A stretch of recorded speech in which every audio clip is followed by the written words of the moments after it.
ایک مسلمان اور ایک شیعہ ہونے کے ناطے اور دعا پہ ہم عقیدہ رکھتے ہیں، اس لیے لازمی ہے ہمارے لیے کہ ہم جو ہیں آداب دعا کا خیال رکھیں۔ تو کل جو عرض کیا بسم اللہ الرحمن الرحیم پڑھنا دعا سے پہلے، خداوند متعال کی حمد و ثنا کرنا اپنی حاجت مانگنے سے پہلے، اور پیغمبر و آل پیغمبر پہ درود بھیجنا، اور ائمہ معصومین کو شفیع اور واسطہ قرار دینا اپنے اور خدا کے درمیان، اور گناہوں کا اقرار کرنا، انہیں اپنے آپ کو پیش کریں خدا کے سامنے کہ میں ایک گناہ کار بندہ ہوں، لہذا میرے گناہوں کو زیادہ وہ مد نظر نہ رکھیں، لہذا۔ اور چھٹی چیز خضوع و خشوع ہے، خضوع و خشوع کی حالت میں ہو، غمگین حالت میں۔ ساتویں چیز جو ہے دعا کی قبولیت میں جو ہے جو بہت ہی اہم کردار ادا کرتی ہے، 2 رکعت نماز ہے، نماز حاجت جسے آپ کہیں، اس کے بعد اگر دعا کی جائے یہ آداب دعا میں سے۔ اور اپنی حاجت کو زیادہ نہ سمجھنا، یہ انسان کی جو ہے کم ظرفی ہے کہ وہ اپنی حاجتوں کو بہت زیادہ سمجھ لیتا ہے اور سمجھتا ہے کہ خداوند اب اتنی بڑی حاجت کیسے دے گا۔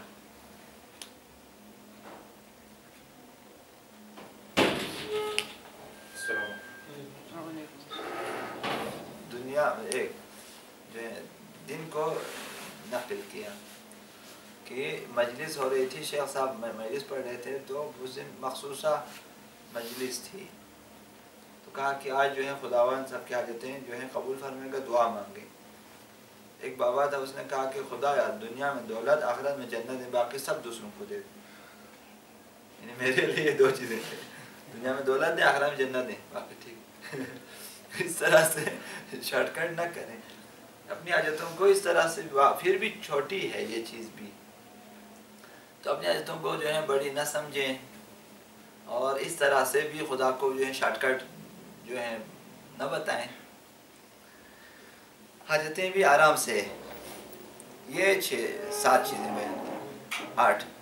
9ویں چیز آج عرض کرنی ہے وہ یہ کہ دعا کو عمومیت دیں، اگر آپ چاہتے ہیں اپنی دعا قبول ہو جائے تو اسے عمومیت دیں، یعنی اس میں دوسروں کو بھی شامل کر دیں، نہ صرف مجھے، ان کو نہ صرف مجھے یہ نہ کہیں، دوسروں کو اپنی دعا میں شریک کرنا قبولیت جو ہے دعا کا باعث ہے۔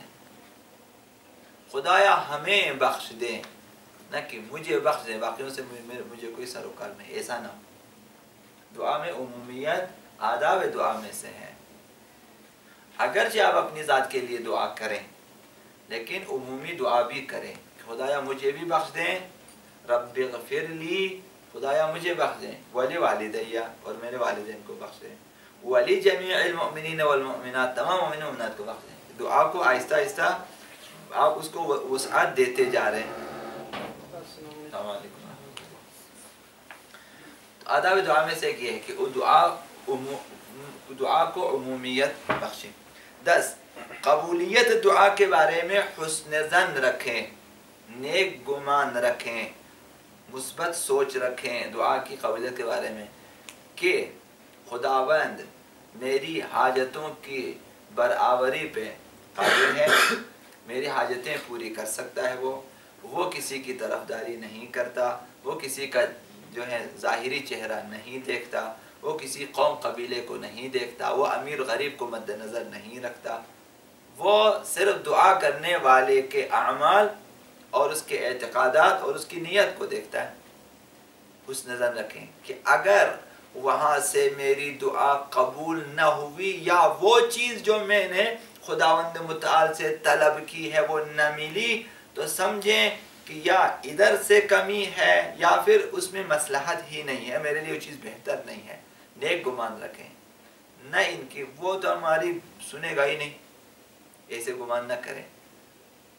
ہم گناہگار کی دعا خداوند کدھر سنتا ہے، ہماری دعا ایسا تصور نہ کریں کہ وہ نہیں سنتا، وہ یا سامع کل صوت، ہر آواز کا سننے والا ہے۔ سن لیتے ہیں. امید رکھیں اور نیک گمان رکھیں کہ وہ کر سکتا ہے اور کرے گا. لہذا حسن رکھیں. بندہ خدا سے بدگمان نہ ہو یہ حرام ہے. خدا کے بارے میں بدگمان ہونا کہ خدا میری نہیں سنے گا, خدا میری دعا قبول نہیں کرے گا, خدا کو مجھ سے دشمنی ہے, ایسے خیال گناہ. 11واں ادب, نماز کے بعد دعا کرنا. بہترین اوقات دعا کے لیے نماز کے اوقات ہیں. جب آپ نے نماز پڑھ لی دعا کے لیے ٹائم نکالیں. یہ بہترین آداب دعا میں سے ہے کہ نماز کے بعد دعا کی جائے. کوشش کریں کہ نماز کے اوقات تک فرصت رکھیں اپنے لیے. دعا کرنی ہے, دعا کو مد نظر رکھیں اور پھر نماز کے بعد دعا کریں اپنے لیے. یہ بہترین اوقات, ان میں دعا مانگو, یہ پیغمبر صاحب نے فرمایا ہے. یہ 11ویں چیز آداب نماز میں سے, آداب دعا میں سے. 12واں ادب آداب دعا میں سے حالت سجدہ میں دعا کریں. نماز کے بعد بھی اگر آپ سجدہ شکر میں جائیں یا ایسے ہی سجدے میں جا کر دعا کریں, یا نماز کے سجدے میں بھی اپنے لیے ضروری دعائیں آپ مانگیں, بہتر ہے. یا ولی العافیہ اسألک العافیہ عافیت الدین والدنیا والآخرہ. اے صاحب عافیت, خالق عافیت, صاحب عافیت, مالک عافیت, یا ولی العافیہ, اسألک العافیہ, میں عافیت کا سوال عافیت کی درخواست کرتا ہوں تجھ سے, وہ بھی عافیت الدین والدنیا والآخرہ. میرے لیے عافیت الدین کہ میرا دین بھی ٹھیک ٹھاک رہے, دنیا بھی میری صحیح رہے, وہ آخرت بھی میری صحیح رہے. سجدے میں اس طرح سے. اسی طرح باقی دعائیں بھی ائمہ سے بہت زیادہ دعائیں روایت ہوئی ہیں سجدے میں پڑھنے کے لیے. لہذا سجدے کا انتخاب کریں. سجدہ اوقات نماز بہترین اوقات ہیں, ٹھیک, اور حالت نماز بہترین حالت ہے. حالت سجدہ اس میں بھی بہترین ہے. دیکھیں نا, آپ نے تمام خوبیوں کو جمع کیا اور سجدے میں آپ دعا مانگے. اس سے بہتر حالت نہیں ہے, وقت کے حساب سے بھی اور حالت کے اعتبار سے بھی بہترین ہے. 12 حالت سجدہ میں دعا کرنا. 13 قرآن کی 100 آیتوں کی تلاوت کے بعد, 100 آیتوں کی تلاوت کی آپ نے, اس کے بعد 7 مرتبہ یا اللہ یا اللہ یا اللہ کہنا اور پھر دعا کرنا. یہ بھی قبولیت دعا کے لیے کہ اگر آپ کے پاس فرصت ہے قرآن کھولیں, مثال سورہ الرحمن چھوٹی چھوٹی آیتیں ہیں, یا آگے چھوٹی آیتوں والی صورتیں, 100 آیتیں ہم نے پڑھ لی, اس کے بعد 7 مرتبہ یا اللہ یا اللہ یا اللہ, اس کے بعد اپنی حاجت طلب کریں. خداوند تلاوت قرآن اور 7 مرتبہ یا اللہ, اس کے بعد دعا قبول فرماتا ہے. انہیں قبولیت دعا کے لیے آداب دعا میں سے یہ بھی ہے. 14 سحری کے وقت دعا. یہ دعا کے بہترین اوقات ہیں. سحر کے وقت, جب آپ رات کے آخری پہر میں انشاءاللہ نماز کے لیے آپ اٹھیں گے, نماز فجر سے پہلے اب جو ہے 20-30 منٹ پہلے اٹھیں, آرام سے وضو کریں اور جائے نماز پہ آ جائیں, نماز تہجد بھی ہو جائے گی اور خدا سے دعا کریں. اب اس سے بالا تر شاید کوئی نہ ہو. یہ آخری جو ہے ہمیں جس چیز کا پتہ ہے, البتہ باقی زمان و مکان کے حساب سے اور بھی بہتر جگہ اور زمان ہیں, لیکن عام طور پہ جو ہے سب سے بہترین وقت سحر کا وقت ہے. سحر میں بھی نماز تہجد کے بعد دعا. انسان کی تقدیر بدلنے کے لیے اس سے شاید کوئی چیز بہتر نہ ہو. خداوند متعال کو یہ چیز بہت پسند ہے. وَبِالْأَسْحَارِ هُمْ يَسْتَغْفِرُونَ. مؤمنین کی صفات خداوند متعال بیان فرماتا ہے کہ وہ سحر کے اوقات میں استغفار کرتے ہیں, دعا کرتے ہیں.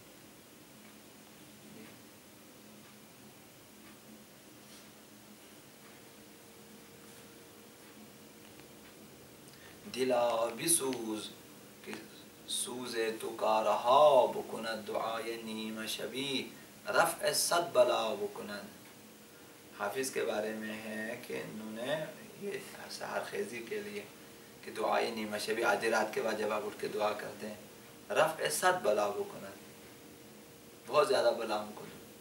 تو دلا بھی سوز کہ دل کو جو ہے حالت خضوع و خشوع میں آنا چاہیے کہ سوز تو کا رہا بکند. اگر یہ دل سوزی اگر پیدا ہو جائے تو کام آسان ہو جاتے ہیں. مشکل کی تمام گریں کھل جاتی ہیں. یہ سب جو ہے اپنے اندر ہے, اندر سے سب کچھ آپ کھول سکتے ہیں. ہماری مشکلات جو باہر سے حل نہیں ہوتی ہے یہ کہ اندر مشکل ہے, اندر کی مشکلات کو حل کریں باہر کی مشکلات حل ہو جاتی ہیں. حافظ کے بارے میں لکھا ہے, بتایا میں نے سنا ان سے جو بیان کر رہے تھے کہ ہر غزل سے پہلے ختم قرآن کرتے تھے. حافظ بھی تھے, خود حافظ قرآن تھے, اور حفظ قرآن کی تلاوت کر کر کے ایک غزل لکھ لیتے تھے. ابھی ان کے پائے کے غزل عرفانی موجود نہیں ہے. خلاصہ خود اپنے اشعار میں کہتے ہیں کہ قرآن کو حفظ میں پڑھتے ہیں 14 روایتوں کے ساتھ. یہ ان کے اشعار میں ہے, 14 روایت جو قرآن کی 14 قرأتیں ہیں. غالباً وہ سب جانتے تھے اور قرآن حفظ میں پڑھ لیتے تھے اور تمام قرأتیں اس کو معلوم تھا. 7 قاری ہیں قراء 7 اور ان کے 2 راوی ہیں, تو ہر راوی کے الگ قرأت تو ہو جائے گی 14 قرأتیں. مشہور ترین قرأت یہ. اب جو ہے وہ ہستی عارف بھی ہو اور اس طرح عرفانی اشعار لکھیں, اب مجھے نہیں معلوم, انہوں نے بتایا کہ لہٰذا اگر حافظ کی اہمیت نہ ہوتی اتنے آیات اعظام نے اس کے اشعار پہ کتابیں لکھی ہیں. شیخ مطہری نے اس کے مقدمہ لکھا حافظ کے بارے میں کہ حافظ کیا ہے. رہبر نے اس کے بارے میں باتیں کی ہیں, اس طرح اقبال کے بارے میں باتیں کی. اگر ان کی حیثیت نہ ہوتی یہ لوگ اصلا چھیڑتے نہیں انہیں. اور بھی ایک 2 آیات اعظام ہیں جنہوں نے حافظ کے بارے میں بعد میں شرح لکھی حافظ کے بارے میں, حافظ کی اشعار پہ عرفانی تفسیر لکھی عرفانی. وہ ان کے بارے میں عرض کرنا یہ تھا کہ ہر غزل سے پہلے ختم قرآن کرتے تھے اور خود فرماتے ہیں کہ جو کچھ مجھے ملا ہے یہ یمن دعائے سحری بود, اس قسم کے اشعار ہیں. جو کچھ ملا ہے وہ سحر خیزی کی وجہ سے ملا ہے. اور خود فرماتے ہیں کہ جو ہے دعائے نیم شبی رفع صد بلا بکند. خلاصہ اس کی اہمیت ہے سحر خیزی کی. حضرت اقبال بھی اسی طرح سے ہیں کہ ہم سے کب پیار ہے ہاں نیند تمہیں پیاری ہے. یہ جو شکوہ میں انہوں نے اس طرح سے لکھا ہے. کس قدر تجھ پہ گراں صبح کی بیداری ہے, ہم سے کب پیار ہے نیند تمہیں پیاری ہے. یہ شکوہ میں انہوں نے لکھا. خدا متعال بیان کرتا ہے اقبال خدا کی طرف سے. تو حضرت اقبال بہت زیادہ قرآن پڑھتے تھے, اس وجہ اقبال بنے. اب اس کے پائے کا نکالے پاکستان میں, ابھی 50-100 سال ہو چکے ہیں لیکن اس کے پائے کا ابھی تک نہیں نکلا, نہ نکلے. شاید آئندہ صدی میں بھی نہ نکلے. بہت سارے شاعر آئے ہیں لیکن اقبال کی طرح نہیں ہے. شعر زیبا ہے لیکن انقلابی, شعر زیبا ہے اور انقلابی. ابھی ایران کے بڑے بڑے لوگ اقبال کے مداح ہیں, ان کے اشعار پڑھتے ہیں. حالانکہ وہ اہل زبان ہیں, انہوں نے فارسی سیکھی ہوئی ہے. اقبال تو فارسی زبان نہیں ہے, انہوں نے سیکھ لیا. لیکن بہرحال وہ بھی سحر خیز, نماز خان, قرآن خان, یہ سارے تو ہمارے لیے بھی ہے کامیابی صورت.